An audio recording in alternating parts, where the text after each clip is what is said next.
오늘 담음이라는 제목의 말씀을 함께 나누겠습니다. 이 앞전 본문을 생각해 보면 예레미야는 하나님의 말씀을 백성들에게 있는 그대로 전했을 뿐인데 그것 때문에 끌려다니고 매를 맞고 목에 나무 고랑까지 차게 되었습니다. 그런데 그게 성도의 삶입니다. 우리가 하나님의 일을 했으니 하나님께서는 우리에게 있는 모든 고통을 막아주어야 이게 합당한 거다. 나는 하나님의 일을 했고 하나님은 우리를 온전히 이끄시는 것, 이게 당연한 거 아니냐 이렇게 생각을 합니다. 그러나 하나님은 우리와 그렇게 거래하시는 분이 아닙니다. 하나님은 우리의 아버지이십니다. 그 말은 나보다 나를 더 사랑하시는 분이라는 의미입니다. 아버지라는 말이 가지는 그 무시무시함이 있습니다. 부모는 자녀들에게 그냥 막 옆집 아저씨는 다 해줄 수 있지만 옆집 아저씨는 옆집 아이가 엉망이어도 뭐 웃고 허허 웃고 이럴 수 있는데 부모는 그렇게 있을 수 없죠. 부모는 후드려 패고 그리고 또 뭐 성경 말씀을 따라서 야 그 뭐 채찍으로 때려라 그리고 죽지 아니하리라 잠언에 나오는 말씀인가요? 그렇게 할 수 있는 거죠.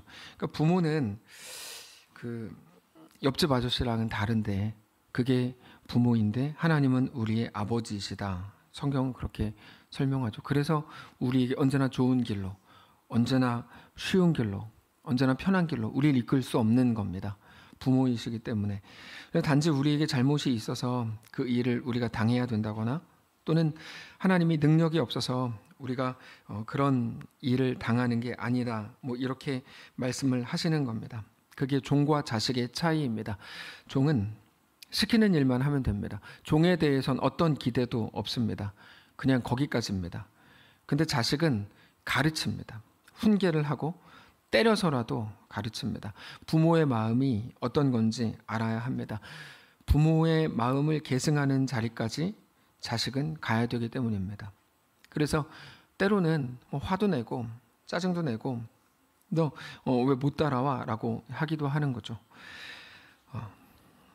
성경에서 가장 무서운 형벌이 내버려 두심입니다. 그게 왜 무서운 형벌이냐면 하나님이 안 지켜주면 어떤 일이라도 당할 수 있기 때문에 무서운 형벌이 아니라 너 내 자식 아니다. 이게 이제 내버려 두심이기 때문에 제일 무서운 겁니다. 자식이 예를 들어서 중고등학생인데 집에서 막 담배 피우고 있어요. 그러면은 이거를 놔둘 수 없죠. 예. 뭐 손을 잘라서라도 못하게 해야 되겠죠. 뭐 그런 거죠. 진짜 너무 잔인하죠. 예. 근데 이제 그렇게 해서라도 뭐 못하게 해야 되겠죠. 그런 겁니다. 예. 근데 그냥 얘가 집에서 뭐를 하든 그냥 놔두고 뭐 상처받으면 안 되니까 이거는 뭐 같이 죽자는 거죠. 그럼 정상적인 부모가 아닙니다. 부모는 자식을 그냥 내버려 두지 않습니다. 그래서 성경에서 제일 무서운 형벌이 실제로 내버려 둠입니다. 엄청 무서운 형벌입니다. 그게 하나님의 이끄심이라는 겁니다. 자, 예레미야가 고통을 당했습니다. 하나님은 왜 가만히 계셨을까요? 그게 하나님의 이끄심이었던 거죠. 고통을 당하게 놔두는 거. 왜냐하면 그게 자라남이거든요. 우리 삶에서도 똑같습니다. 우리가 고통을 당하는 이유는 무엇일까요? 하나님의 이끄심 때문입니다. 우리는 하나님이 이끌지 않아서 내가 고통스럽게 있다고 생각하지만 그 반대입니다. 하나님이 우리를 사랑으로 이끌어서 우리는 고통 가운데 거하는 겁니다. 우리가 그분의 자녀이기 때문입니다. 자식을 훈계하고 가르치지 않는 부모는 없습니다. 하나님이 우리를 자식으로 대우하시는 겁니다. 그게 우리 삶에 일어나는 모든 일입니다. 사실 근데 그게 만만치 않은 일이죠. 실제로 그래서 예레미야는 하나님께 나아가서 원망합니다.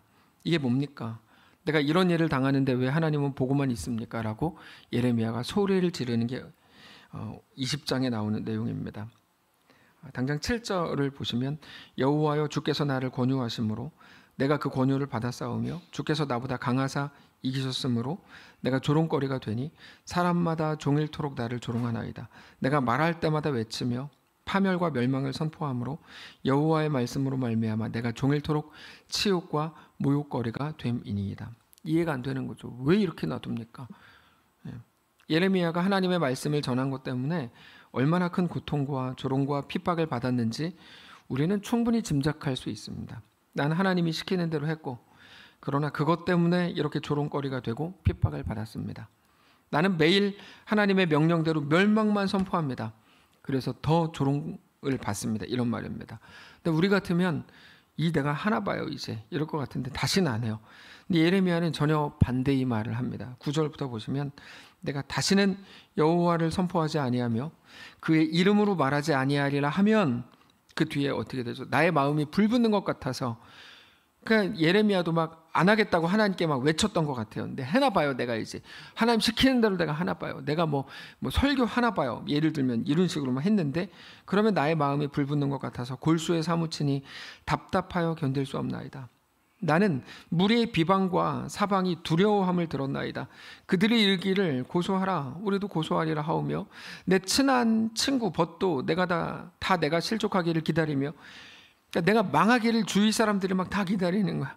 혹시 그가 유혹을 받게 되면 우리가 그를 이기어 우리 원수를 갚자 하나이다. 그러하오나 여호와는 두려운 용사 같으시며 나와 함께 하심으로 나를 박해하는 자들이 넘어지고 이기지 못할 것이오며 그들은 지혜롭게 행하지 못하므로 큰 치욕을 당하오리니 그 치욕은 길이 잊지 못할 것이니이다. 어떻게 보면 내가 이렇게 고통당했고 하나님은 나를 돌봐주지 않으니까 나는 하나님의 명령을 따르지 않을 겁니다. 이렇게 말하는 게 정상적인데 예레미야는 그렇게 하지 않았습니다. 오히려 당장의 고통으로 인해서 하나님의 말씀을 따르지 않으면 마음이 불붙는 것 같아서 견딜 수 없다는 거죠. 성경에 나오는 멋있는 구절들 너무 많지만 이 구절은 정말 너무 멋있는 표현입니다. 하나님의 마음을 알기 때문입니다. 하나님의 마음을 예레미야도 품고 있었던 겁니다. 그래서 당장의 고통 속으로 걸어 들어가겠다는 거죠. 바로 이거. 마음으로는, 감정으로는 다 멈추고 싶고, 내가 이런 식으로 하면 하나님이 나한테 이렇게까지 하면 내가 계속 하나 봐요. 이런 식인데, 하나님의 마음이 무엇인지 알고 나에게 주시는 그 마음을 따라 마음이 불붙는 것 같아서 하나님의 마음대로 행할 수밖에 없는 것. 그 길로 걸어 들어가게 되는 것, 그것이 오늘 우리에게 요구된 삶입니다. 우리가 장학부라는 걸 만들고 사실은 선교부라는 걸 또 만들고 여러 가지 기관과 부서를 만들고 진행 중입니다. 여러분, 이분들이 돈이 남아서 이런 일들을 하는 게 아니죠. 어떤 바보가 이렇게 합니까? 그렇지 않습니다. 그러나 우리에게 주신 하나님의 마음을 따라서 우리는 이렇게 걸어보기로 했고 그 길을 걸어가는 거죠. 우리는 자주 가치 판단을 어떤 식으로 합니까? 세상은 당장의 유익이나 손해로 가치 판단을 합니다. 당장 나에게 유익할 것 같으면 그러면 감사한 거고 손해가 되면 따르지 않습니다. 그런데 그건 하나님 없는 사람들이 하는 일입니다. 지금 세상은 당장의 손익을 따져서 모든 것을 결정합니다. 그러나 오늘 본문은 당장의 고통이 커도 하나님의 마음을 따르는 것이야말로 우리가 마땅히 걸어야 될 길이다. 이렇게 예레미야를 통해서 보여주는 겁니다. 만약 내가 먹고 살기 위해서 일하는 게 전부라면 우리가 그리스도인이라는 이름을 가진 자들로 세상과 다를 게 뭐가 있습니까? 다를 게 하나도 없죠. 내가 예수 믿어서 복 받겠다. 여러분, 그게 그리스도인입니까? 그냥 솔직하게 말하면 그 그리스도인도 아니죠. 내가 예수 믿어서 잘 먹고 잘 살겠다. 예수 믿어서 복 받겠다. 여러분, 그거는 그리스도인이 아닙니다. 그리스도인은 내가 하나님의 사람으로 살고 십자가의 길을 가고 그렇게 성도인 그것을 내 삶을 통해 드러내겠다, 이거죠. 그러니까 지금 시대에 있는 많은 메시지를 예수 믿어서 기도 많이 해가지고 복 받으십시오, 이건 기독교 하지 말자는 얘기랑 똑같은 겁니다. 단순히 하나님이 명령하신 일이기 때문에 한다, 그것도 귀한 일이겠죠. 그런데 예레미야는 그것보다 더 깊은 길로 걷고 있습니다. 단순히 명령하셨기 때문에 따른다, 이게 아니고 하나님의 마음을 알기 때문에 그 길로 갈 수밖에 없는 거죠. 여러분, 훨씬 더 깊은 따름입니다. 나의 마음이 불붙는 것 같아서 골수에 사무치니 답답하여 견딜 수 없나이다. 무엇이 그렇게 답답하고 마음에 불붙는 것처럼 느껴지게 하는 것이었을까요? 하나님의 말씀이죠. 하나님의 말씀.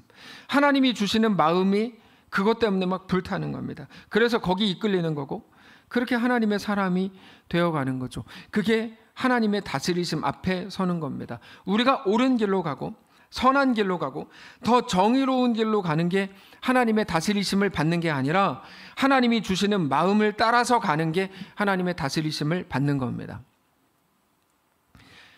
이게 옳아, 그건 틀린 말입니다. 이게 옳아가 어떻게 옳은 말입니까? 그건 틀린 말입니다. 그건 뭐죠? 하나님이 원하시는 게 옳은 거고요. 이게 정의로운 거야, 그건 정의가 없는 겁니다.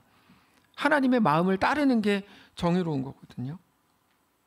말 그대로 하나님이 주시는 마음에 그렇게 이끌리는 겁니다. 세상이 말하는 옳음이 아니라 하나님의 마음을 따르는 이것이 옳음이고 그게 정의고 그게 선함입니다. 저는 오늘 장학번신 예배를 드리고 있는데 장학부의 마음이 늘 이와 같아서 너무 다행이고 너무 감사합니다. 우리 교회의 많은 성도들은 이미 하나님의 마음을 그 마음 속으로 품고 있죠. 하나님의 일하심이 어디 있는지, 하나님의 마음이 어디 있는지 너무 잘 알고 있는 것 같아서 너무 다행이고 감사합니다. 최선을 다해 섬기면서도 여전히 더 섬기려고 하고 자신의 모든 것을 내어드리고 있다는 사실에 너무 감사한 마음입니다. 특별히 이번에는 조금 더 특별한 장학금이 있는데 총남전도회에서 장학금을 기탁했습니다. 작년에도 사실 소개하지는 못했지만 외부 다른 교회 한 성도분께서 우리 교회에 장학금을 기탁하신 일이 있었습니다. 한 개인이었습니다. 당신이 다니는 교회가 아니고 우리 교회를 통해서 장학금이 전달되기를 원하셨다는 게 너무 감사한 일입니다. 이번에는 총남전도회에서 세 분에게 장학금을 전달해 달라고 하셨습니다. 너무 감사한 일이죠. 우리가 오늘 그 마음으로 대학부 그리고 청소년부 아이들, 대학에 입학한 아이들 포함해서 총 5명, 청년부 3명, 양대초, 입장초, 입장중 학교에 총 100만 원, 그리고 태국에 있는 반구 학교에 1명, 뽕르아 1명, 총남전도회 기탁장학금 3명 이렇게 전달합니다. 말 그대로 저는 그냥 전달만 하는 거죠. 우리도 늘 힘들고 만만치 않은 상황 속에 있지만 그럼에도 누군가를 돕고 자신의 것을 떼어 나눌 수 있다는 게 얼마나 큰 마음인지 모릅니다. 제가 다 공개하지 않아서 그렇지 당장 여기에서 몇 해 동안 그리고 올해에도 이미 상당히 많은 사람들이 혜택을 받았고 이렇게 수혜를 받았습니다. 너무 감사한 일이죠. 저는 그분들 장학금을 받은 분들이 다 갚아야 된다고 생각해요. 여기 계시는 분들 제가 지금 기억나는 분들만 해도 엄청 많은데 그분들 다 갚으세요. 이거 입 싹 닦는 거 최악의 인간이 되는 길입니다. 저는 장학금을 제가 주는 것도 아니고 전 전달하는 건데 장학금을 전달한 이후에 입을 닦는다? 그거는 정말 최악의 인성이라고 생각해요. 그거는 하진을 말아야 되는 거예요. 갚으세요. 최소한 10배로 갚으셔야 돼요. 내가 만약에 30만 원을 받았다 그러면 10배 얼마입니까? 3천만 원을 갚는 거죠. 누가 300이래요? 근데 이제 그런 거죠. 그 정도로 갚는 게 좀 정상이라고 생각해요. 그게 마땅한 거예요. 그래야 더 하나님 나라가 풍성하게 다음 세대 아이들이 막 자라지 않겠어요? 누가 째려봐요. 근데 이제 그런 거죠. 네. 그거 당연한 겁니다. 마땅한 거예요. 네.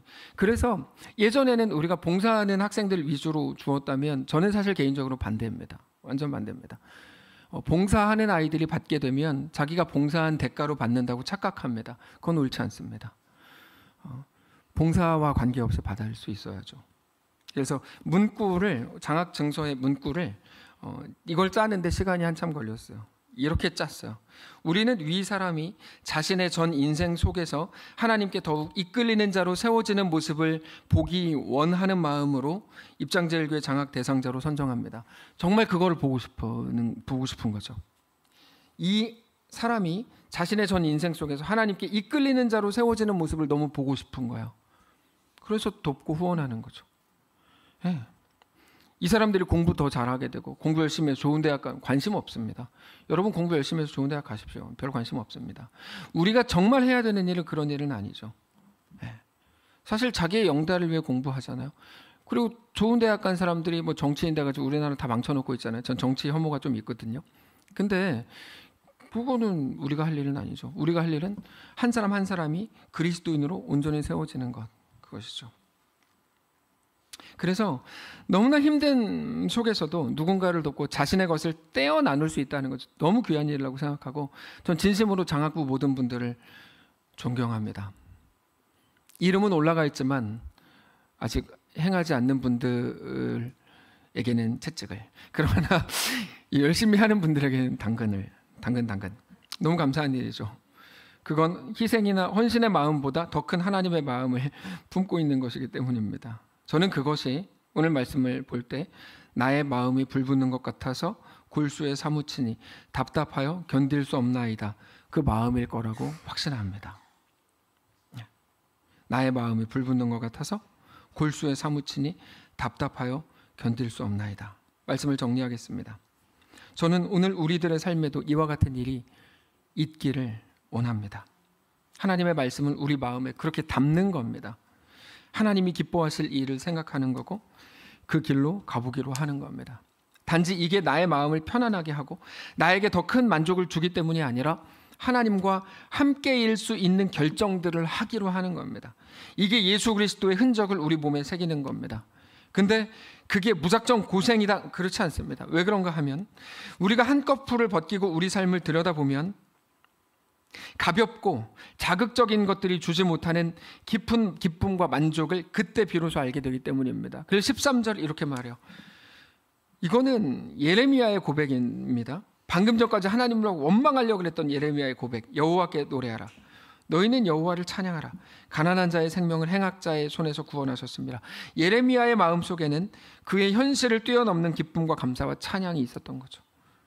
성도 여러분, 우리가 오늘 찾는 건 어떤 겁니까? 가벼운 재미로 우리 삶을 채우기 시작하면 금방 지칩니다. 그 둘째 아들이었습니다. 둘째 아이는 돈으로 해결할 수 있는 기쁨들로 자기 자신을 채우려고 했지만 오래가지 못하죠. 결국 그렇게 찾은 기쁨과 재미는 휘발성이 강해서 금방 날아가 버리기 때문입니다.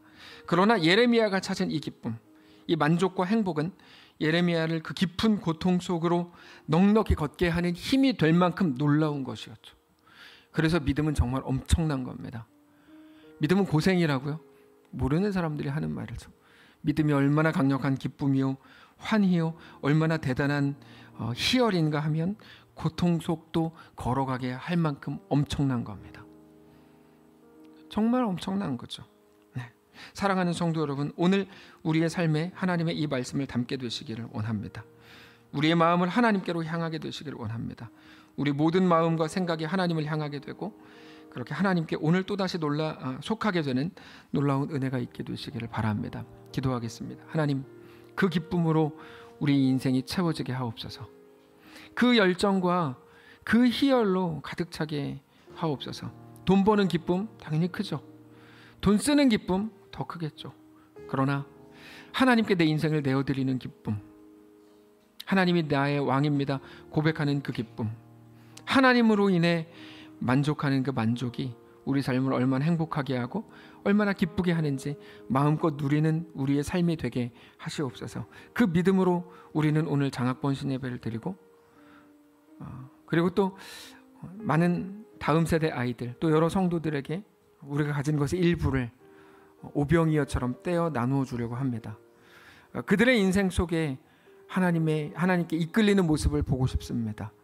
하나님 역사하시고 행하시고 그렇게 함께 하신 하나님의 놀라운 은혜를 맛보고 함께 감격하는 우리 모두가 되게 하시옵소서. 단 한 사람도 이 거룩한 사역에서 멀리 떨어져 있지 않게 하시고 자신의 인생을 온전히 내어드리게 하시고 그렇게 우리 주님 하나님 나라에 동참하는 귀한 날 되게 하시옵소서. 감사드리며 살아계신 우리 주 예수님의 이름으로 기도합니다. 아멘. 이제는 우리 구주 예수 그리스도의 은혜와 하나님 아버지의 다함없는 사랑과 성령의 교통인도 역사 위로 함께 하심의 은사가 이 시간 자신의 것을 내어주고 그래서 마치 그가 나인 것처럼 나의 살과 나의 피를 예수 그리스도를 통해 받은 것 기억하면서 누군가를 위해 내 물질을 내어놓고 내 생명을, 내 피를 내어놓는 것, 그렇게 기꺼이 하나님의 원하시는 길로 가기로 결정한 사랑하는 모든 성도들 머리머리 위에, 그리고 오늘은 수혜자가 되고 하나님께 감사하며 또 내 삶을 내 것이 아니라 하나님의 것으로 인정하고 내어드리기를 원하고 결정한 사랑하는 모든 성도들, 그들 머리머리 위에, 사랑하는 여기에 있는 모든 성도들의 자녀들 위에, 그들의 가정 위에, 생업 위에, 사랑하는 이 교회 위에, 앞으로 우리가 걸어야 할 모든 길들 위에 이제로부터 영원까지 함께 계실지어다. 아멘.